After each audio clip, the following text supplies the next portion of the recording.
Hello all welcome back to my channel. അപ്പോൾ ഇന്നത്തെ main എന്ന് പറഞ്ഞാൽ ഫ്രൈഡ് റൈസും ചിക്കൻ കടായി ആയിരുന്നു. അപ്പോൾ ചിക്കൻ കടായി ഉണ്ടാക്കുക ആദ്യം തന്നെ ചിക്കൻ ഫ്രൈ ആക്കി എടുക്കണം. അപ്പോൾ കേക്ക് വെച്ച ചിക്കനിക്ക് കുറച്ച് ജിഞ്ചർ ഗാർലിക് പേസ്റ്റ്, അതുപോലെ മുളക് പൊടിയും മഞ്ഞൾപ്പൊടി, ഗരം മസാല, അതുപോലെ കുരുമുളകും പൊടി, കോൺഫ്ലവർ ഒക്കെ ആഡ് ചെയ്ത് മിക്സ് ആക്കി എടുത്തിട്ട് അതൊന്ന് എണ്ണയിലിട്ട് ഫ്രൈ ആക്കി എടുക്കുക.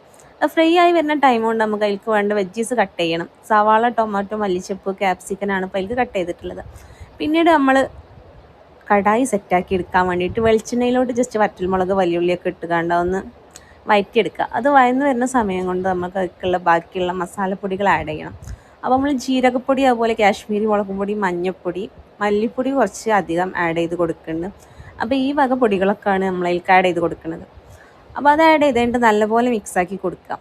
അത് മിക്സായി വരുന്ന സമയം കൊണ്ട് നമ്മൾ പിന്നെ അതിലേക്ക് വേണ്ടിയിട്ട് ജസ്റ്റ് സോയാ സോസും ടൊമാറ്റോ സോസും കുറച്ച് ആഡ് ചെയ്ത് കൊടുക്കുക.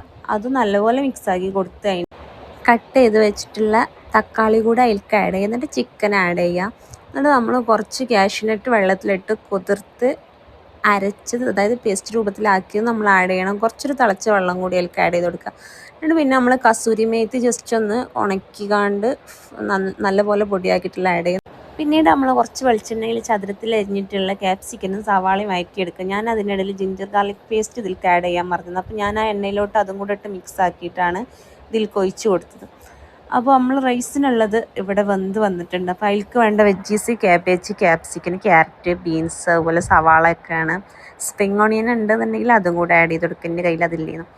അപ്പോൾ നമ്മൾ കുറച്ച് സൺഫ്ലവർ ഓയിൽ ബിരിയാണി പോട്ടിലേക്ക് ഒഴിച്ചിട്ട് വെളുത്തുള്ളി ചെറുതായി അരിഞ്ഞത്, അതുപോലെ തന്നെ സവാള അരിഞ്ഞതൊക്കെ അതിലേക്ക് ആഡ് ചെയ്ത് കൊടുക്കുക. അത് ജസ്റ്റ് ഒന്ന് വഴറ്റി കൊടുക്കുക. എന്നിട്ട് നമ്മൾ കട്ട് ചെയ്ത് വെച്ചിട്ട് ബീൻസ്, അതുപോലെ ക്യാരറ്റ്, ക്യാപ്സിക്കന്, ക്യാബേജ് എല്ലാം ആഡ് ചെയ്ത് കൊടുക്കുക. അത് നല്ലപോലെ കുറച്ച് ഉപ്പൊക്കെ ഇട്ടിട്ട് നമ്മൾ മിക്സ് ആക്കി കഴിഞ്ഞിട്ട് ജസ്റ്റ് ഒന്ന് ഒരു അരിക്ക് മാറ്റിയിട്ട് പിന്നെ നമ്മൾ 2 കോഴിമുട്ട എടുത്തിട്ട് അതിൽ അതും കൂടെ ഒന്ന് വഴറ്റി മിക്സ് ആക്കി കൊടുക്കുക. എന്നിട്ട് പിന്നെ നമ്മൾ അതിലേക്ക് വേണ്ടിയിട്ടുള്ള പൊടികൾ ആഡ് ചെയ്യണം. അപ്പോൾ കുറച്ച് വിനാഗിരി ആഡ് ചെയ്തു, അതുപോലെ തന്നെ സോയാ സോസ് ആഡ് ചെയ്തു, പിന്നെ ഗരം മസാല, കുരുമുളകും പൊടിയാണ് ഞാൻ ആഡ് ചെയ്യണത്. അപ്പോൾ ഇതെല്ലാം ചേർത്തിട്ട് നല്ലപോലെ നമ്മൾ ഇളക്കി കൊടുക്കാം. അത് ഇളക്കി കൊടുത്തിട്ട് പിന്നെ നമ്മൾ അതിലേക്ക് റൈസ് ആഡ് ചെയ്യുക. ഉപ്പ് കുറവാണെന്ന് തോന്നിക്കഴിഞ്ഞാൽ കുറച്ചും കൂടെ ഉപ്പ് ആഡ് ചെയ്ത് കൊടുക്കുക. അപ്പോൾ ഇത്രയൊക്കെ ഉള്ളൂ ഫ്രൈഡ് റൈസിൻ്റെ പരിപാടി.